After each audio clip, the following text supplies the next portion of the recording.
Uh-oh. Is Will Smith's Genie ruin Robin Williams' legacy? Oh, jeez. Uh-oh. Is Will Smith's Genie ruin Robin Williams' legacy? Join me for the first episode of No Sinners Allowed. Actually, first sinful episode of No Sinners Allowed.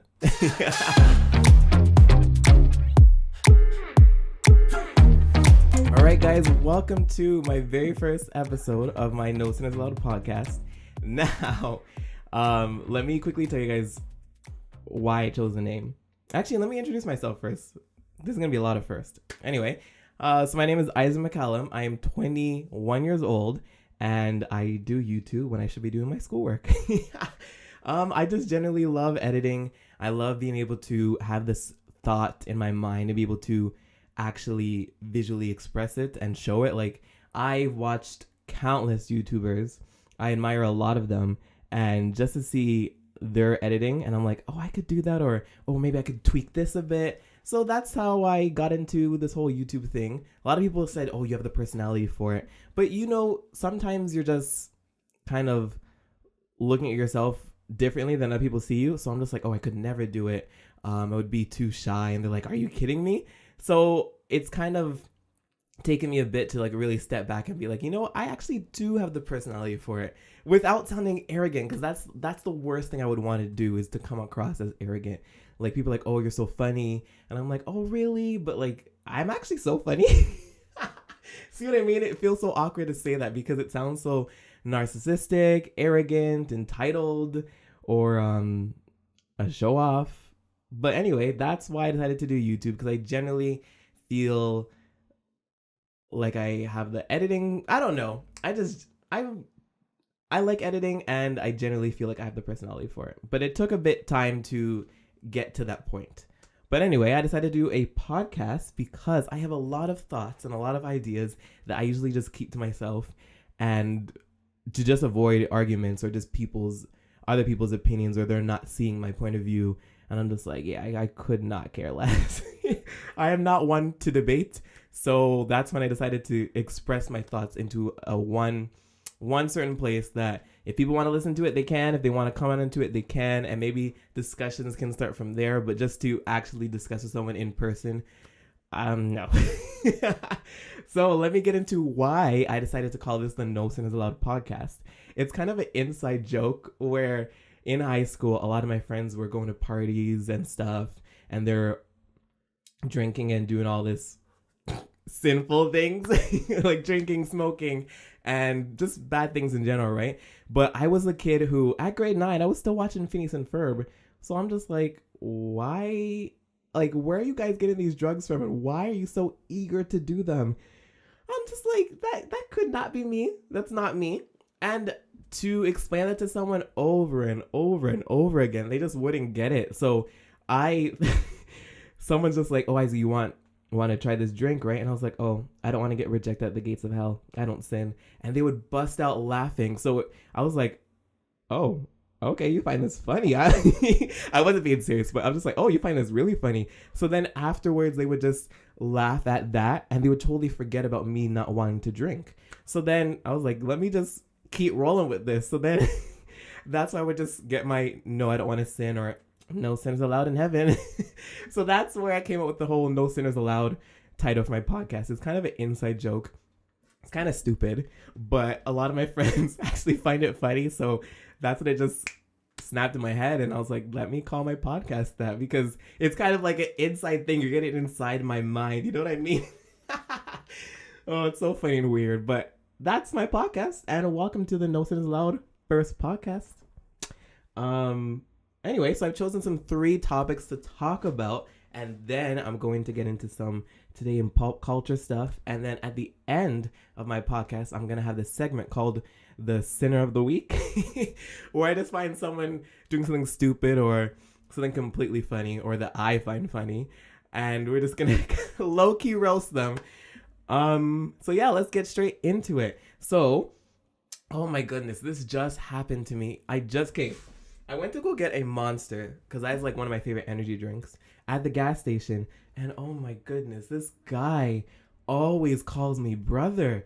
And I'm just like, why does this feel quote unquote natural to you, because you're dealing with a customer who's white in front of me, and then who's Asian in front of me. And then when it gets to me, oh, how's your day going, brother? Oh, you want this, brother? Oh, you can tap your card, brother. Do this, brother. Do that, brother. And I'm just like, why are you putting up a performance for me? Like, you don't need to act any differently. It makes me feel like I'm on a pedestal or a platform or put up for your entertainment. Like, go home, go watch some TV. YouTube is a free content service, and get your entertainment through there. Why are you going out of your way to make me stand out like I'm just a regular customer? And it's so awkward because I work in retail and I have a lot of customers coming to me and they're just like, so what's up, brother? Or how's your day going, brother?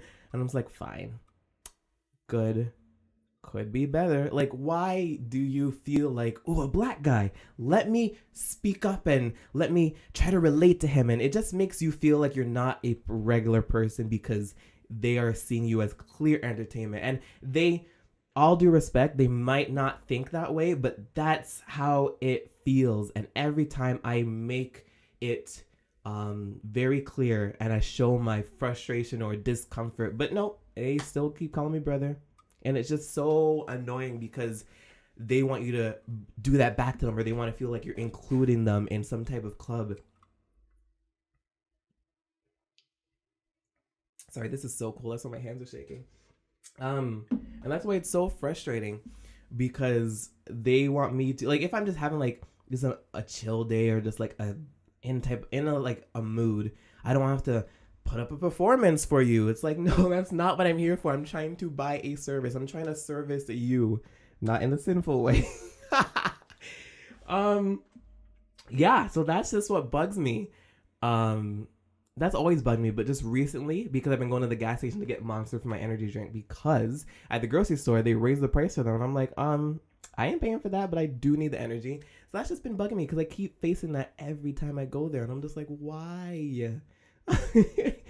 It's so frustrating. Another thing that frustrates me is, oh my goodness, and this always bugs me, is toxic masculinity. And you're wondering, why am I talking about this? Me, a male, talking about this? Because it bothers me so much because I'm quote unquote a part of them. Ugh. So if you don't know me, I love Lara Croft. I love Triss. Lara Croft from Tomb Raider, Triss from Divergent. I love Emma Swan from Once Upon a Time. A lot of my heroes are female characters, and I'm not looking at them like, oh, who are my favorite male characters? Who are my favorite female characters? These are just my favorite characters. Their stories and their strength and their courage that's taught me so many lessons that I cannot thank the writers and the people who portray the characters enough.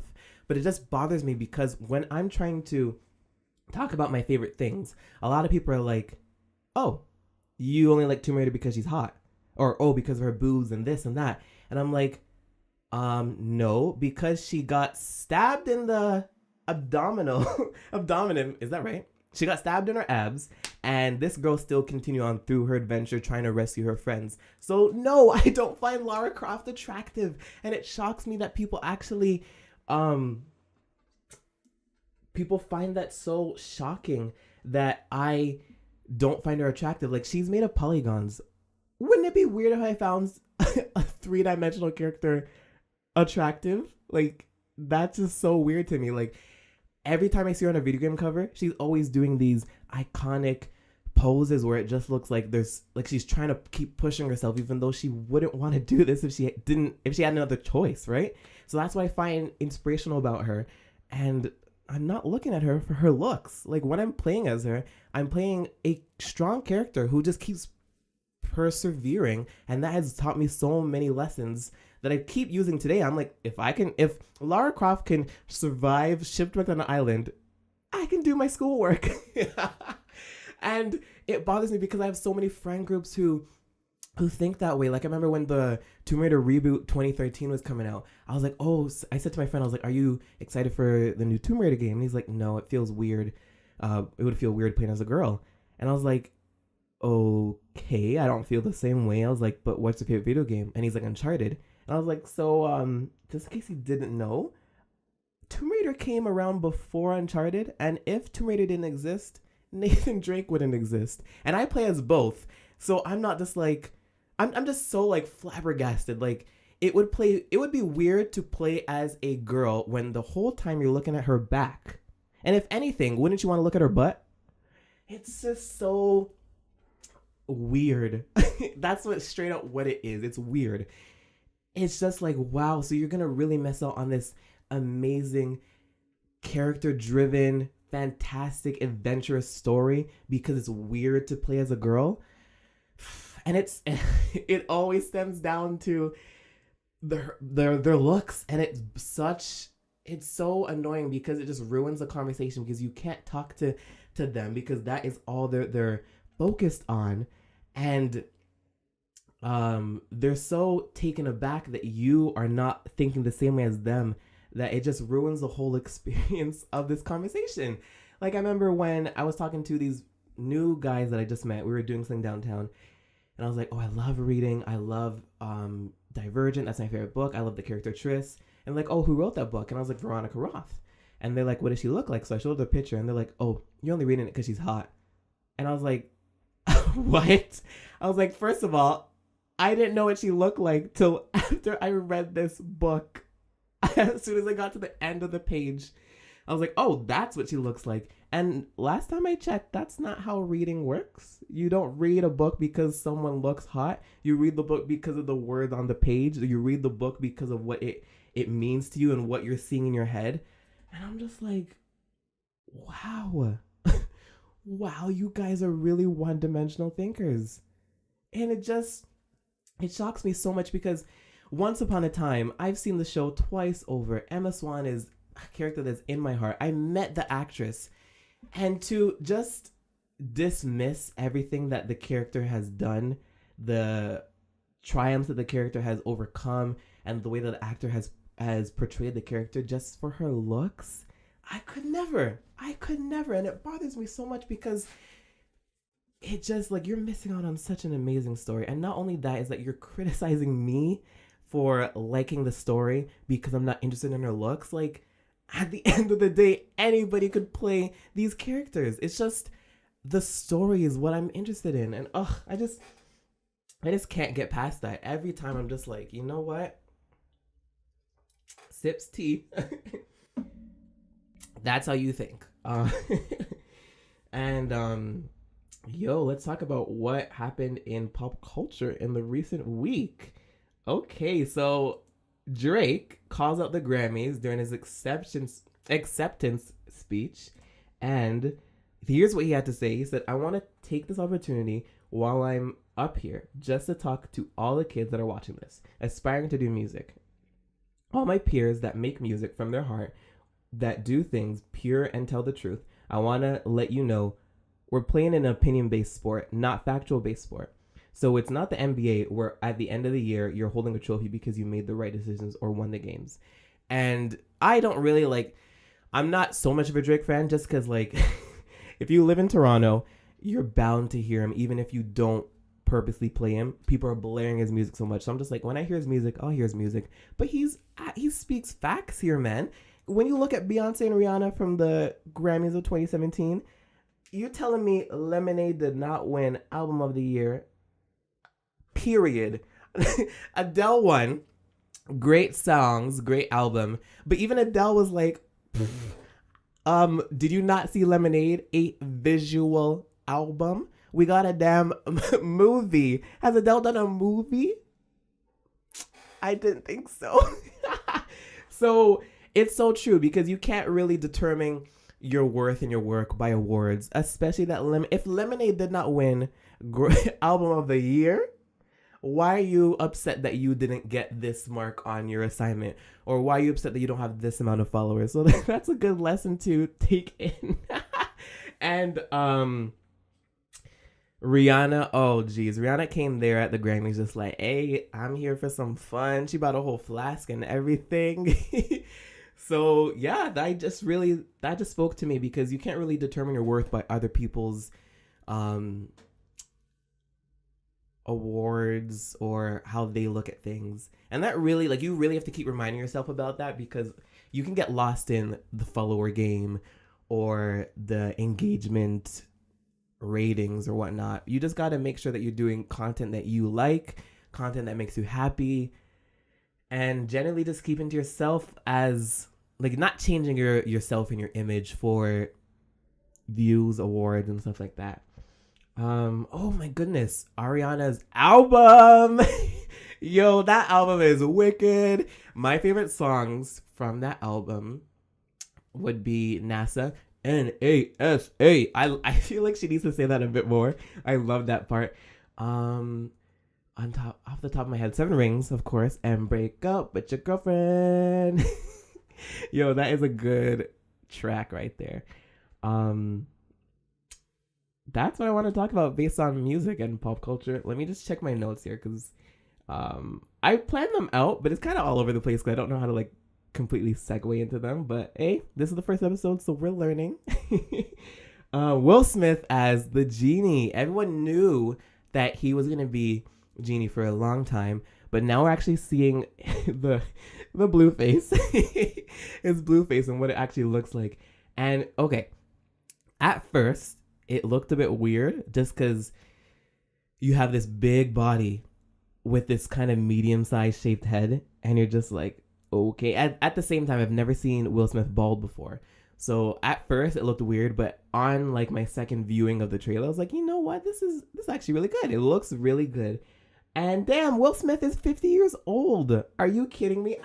I swear there's some people, like some celebrities, where you just don't know their age. You're just like, yeah, like Sandra Bullock. Oh, is she? Wait, hey Siri, how old is Sandra Bullock? Where is she? How old is Sandra Bullock? Sandra Bullock is 54. 54? This girl, Sandra Bullock, how is she 54? I don't understand. I just was thinking of that because I watched Bird Box when it came out. Don't even get me started on the Bird Box memes. Those are hilarious. Anyway, back to Will Smith. A lot of people are straight out comparing him to Robin Williams, where it's like, I get that because Robin Williams made the role of Genie iconic, but at the same time, it's like, Robin Williams is not around anymore. And if he was, you know that the role would have been given to him if he wanted it. So, like, you can't compare someone to someone else who would never get the chance to do the role. It's not like they didn't give it to Robin Williams. He can't take it. And it just sucks because it's like you're gonna step into someone else's shoes who can't even help you out here. So it's just all left onto you to like do the role justice, but at the same time, people are still gonna look at it and compare it. I don't compare Robin Williams to Will Smith. I won't even when I go see the movie because you can't. And it's nice because what Will Smith said here, he said, whenever you're doing things that are iconic, it's always terrifying. The question is always, where was there meat left on the bone? Robin didn't leave a lot of meat on the bone with the character. I started to feel confident that I could deliver something that was an homage to Robin Williams, but was musically different.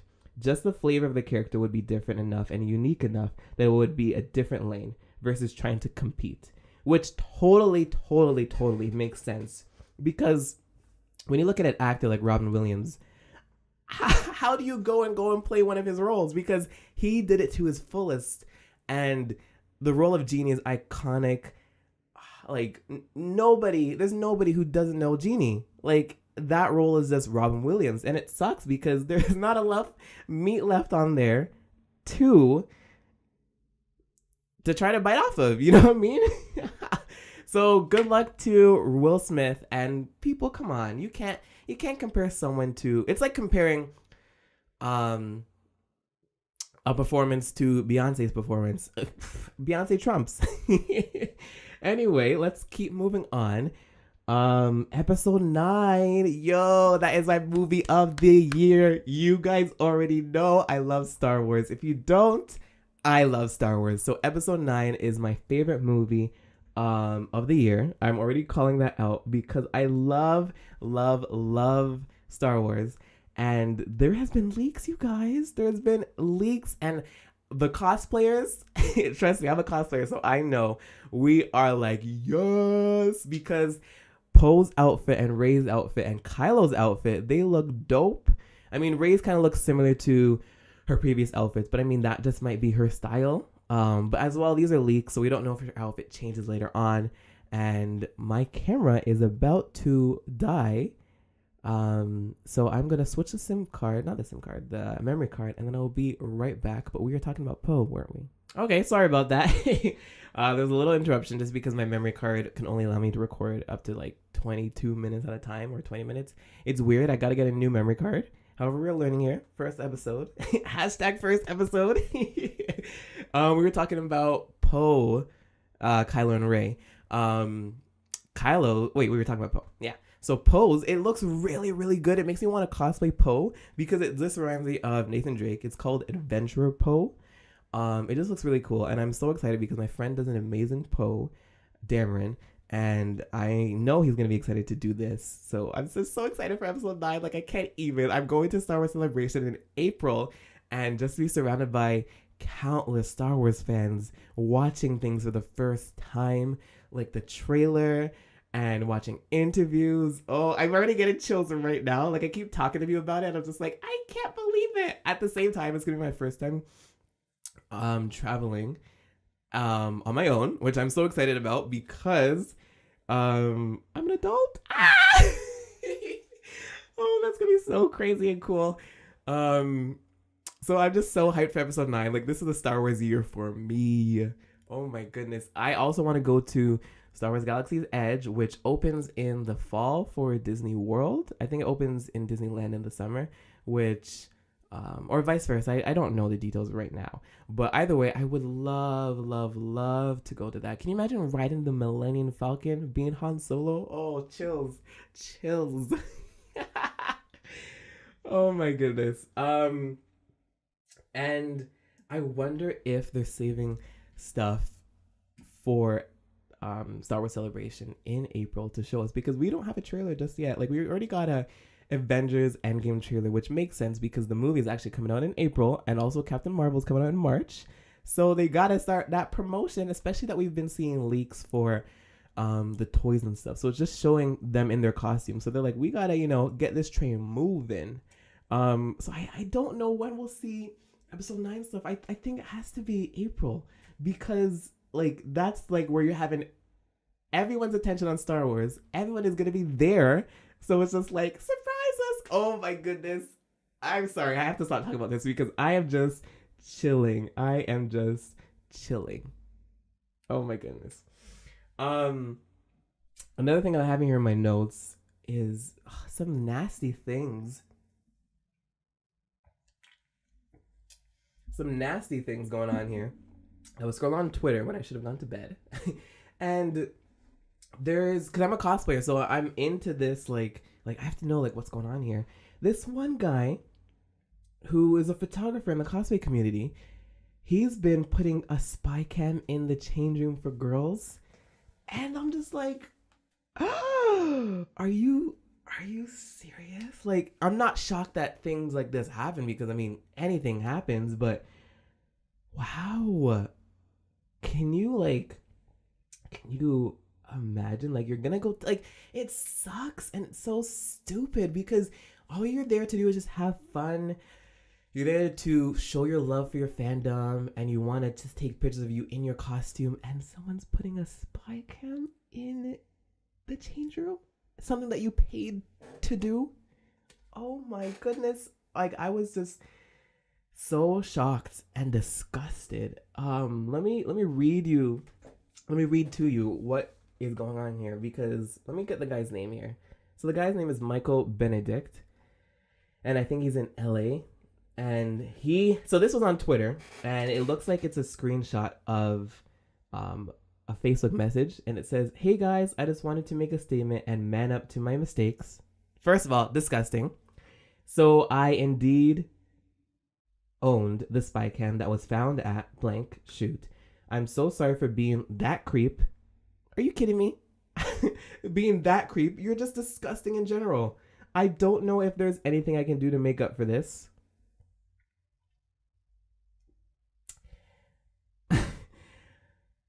No, there probably isn't. Damn straight. What I did was totally inexcusable. I'm just sorry for violating your trust and privacy. Disgusting. That's my voice right there. Disgusting. I can only ask for forgiveness at this point. From who? Because if that was me, the last thing you would get from me is forgiveness. No, this guy's not right. As such, I don't think there's any going back to the past. No. Nope.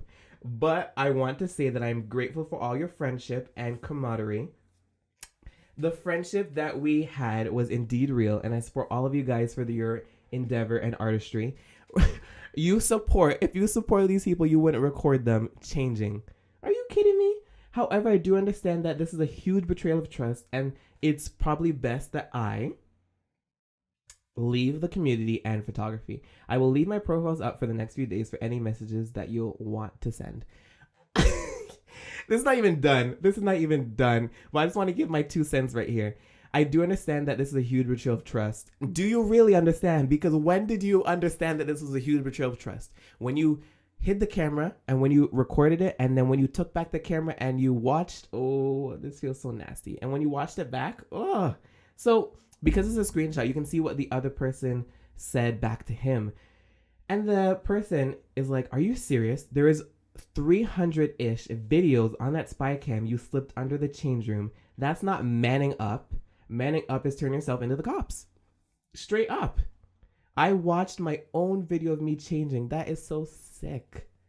It made me sick, to know that I would never be able to trust people the way I used to. Can you imagine? Like, it just sucks so much that there you could target, and you can, I don't even know the right word right now, but you can just target people who are just going to cons and conventions for fun. Like, are you kidding me? The people are going there to have fun and show their love for their fandom. That is just ridiculous. And there's more of this too. So I guess they were trying to get like a whole group case together so that they can get like all their cases built up so that one lawyer could just be like, there's proof here, this person complaining here, this person has this right to this complaint as well. So I guess they're going to the authorities soon, and it is just so sickening. Like, you're being filmed without your consent, and you've watched yourself change. Oh my goodness, I could not. My heart goes out to the people who do not feel safe going to get pictures of themselves just having fun. That is ridiculous. Like, my God, I personally have not done any like professional shoots, but like, can you imagine, like, you're so excited and you're so amped because you're gonna actually get professional pictures taken of you in the costume that you've worked so hard to make, or you're in the fandom that means the most to you. Like, what? I can't even. That is just sickening. So I don't know what to say beyond it's just disgusting, because that is just disgusting. Like, wow. I've seen a lot of people say messages like, if you ever are feeling unsafe at conventions, totally come up to me and talk to me, and I will like pretend to be your friend for like the minute or how long it takes, because it's just sickening. Like, I cannot even imagine. Like, I love so many fandoms: Tomb Raider, Tron, Divergent, Hunger Games, Star Wars, and to not feel comfortable or to have a bad experience trying to tarnish that image or the way that you feel about that, I could not. And my heart just goes out to those people. I could not imagine that. Like, I love all my fandoms tremendously, and to have something ruin that experience, it just hurts. That really hurts. Yeah, that's all I have to say about that. But to end on a brighter note, let's go to my Sinner of the Week segment. In the name of Jesus! So, drumroll please. This week's Sinner of the Week goes to my friend Jeanette. She's gonna hate me so much if she hears this, because she doesn't like chocolate. And I was just thinking about this driving home, because I was like, yo, I could do for some Cadbury, some O. Henry right now. And the fact that she does not like chocolate, I'm like, girl, what is wrong with you? And the reason why I know this is because we're friends, and she told me that before, and I was taken back. But I got her a birthday cake with this is like going into like inside jokes. I got her a birthday cake that had her album release on it, because she poses like on her Instagram, like she's about to drop the hottest mixtape you ever seen. So I put that, and I put like the parental discretion advisory thing on it, so it made it look like an album release party. And dummy got a chocolate cake, and she's like, oh my god, this is so sweet, this is so cute, but I don't like chocolate. And I was like, oh my goodness, of course you don't like chocolate after all this effort. But girl, what is wrong with you? Why don't you like chocolate? Like I could not live without chocolate. Like I'm going to like the gym, and I have like my own like regimen and stuff like that. Oh my goodness, I miss chocolate. Like I have chocolate shakes, like protein shakes. That does not do it. I go to the gas station, I'm just like mouth watering for some Cadbury. Or if I'm on break, I'm just like, yo, I could do with a nice, oh, Henry. I am such a chocolate fiend. So that is the sinner of the week, because girl, you are out of your mind to not like chocolate. Like, what bad experience did you have with chocolate? Like, please let me know. You must have had a traumatic experience with chocolate, because chocolate tastes good, period. You can't say it tastes bad. Anyway, thank you guys so much for joining my first podcast, #episode 1 of the No Sinners Allowed podcast. Stay tuned for some more. I'm going to try to do these every week. I'm also going to try to get them onto the podcast store on iTunes. And if you guys want to see more of this face, if you're watching it, or of this lovely voice, if you're listening to this, check out my Instagram, check out my YouTube channel. I will leave the links in the description below, or you can just go to youtube.com/Isaac McCallum, because I have my own /. Or you can go to my Instagram @Isaac McCallum, ISIKMCCALLUM, for more of my dumb shenanigans. Thank you guys so much, and I will see you next week. And make sure not to sin between now and then. All right. Thank you guys so much for watching. Peace.